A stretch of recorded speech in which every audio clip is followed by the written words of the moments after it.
ሰላም ክርስቶስ ይብዛላችሁ ባላችሁበት። እንዴት ናችሁ? እኔ ደህና ነኝ፣ እግዚአብሔር ይመስገን። በመሀል ጠፍቼ ነበረ። ዛሬ ደግሞ እግዚአብሔር ይመስገን ተመልሻለሁኝ። ታስታውሱ እንደሆነ አንድ ፕሮግራም ጀምሬ ነበረ፣ የተሰረቁ የወንጌል ቃላት በሚል የተወሰኑ ክፍል አቅርቤላችሁ ነበረ። ሳልጨርሰው በመሀል ጠፋ ብዬ ነበር።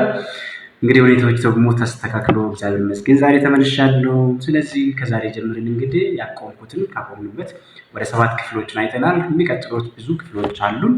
እሱን ደግሞ እናንተም ከረዳችሁን ለምትወዱት ለጓደኞቻችሁ ሼር እያደረጋችሁ መማማር የምትፈልጉ ከሆነ እቀጥላለሁ ማለት ነው። እግዚአብሔር ከሁላችን ጋር ይሁን። ቅጣቴን ደግሞ የጠፋሁበትን ቅጣቴን ዛሬ አንድ ግጥም ላቀርብላችሁና በሚቀጥለው የጀመርኩትን እቀጥላለሁ ማለት ነው። በጣም ደስ የሚለኝ ግጥም ስለሆነ አቀርብላችኋለሁ። ርዕሱ ስትመጪ ደስ አለኝ።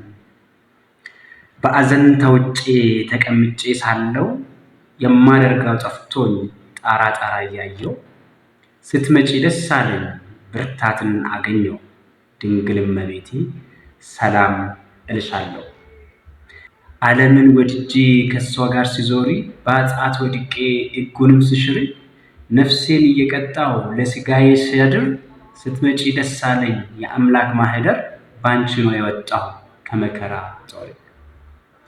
ስምሽን መጥራት ዳገት ሆኖብኝ ብጽሕት መሆንሽን መስበክ አቅቶኝ አማላጅነትሽ ማለት ከቶ ተስኖኝ ራሴን አጽድቄ ትዕቢት ወጥሮኝ እናቴ ማርያም ስትመጪ ደስ አለኝ ስትይትና ፍቅር ባንቺ ነው ያገኘን።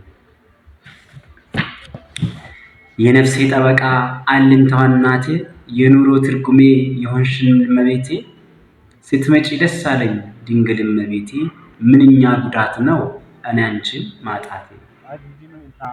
በክፋት ጨለማ እኔነቴ ታውሮ ባዶ ሲሆንብኝ የዘይቴ ማሰሮ ስትመጪ ደስ አለኝ አክብረሽ ቀጠሮ ፈጥነሽ ሰምተሽኝ የልቤን ሮሮ።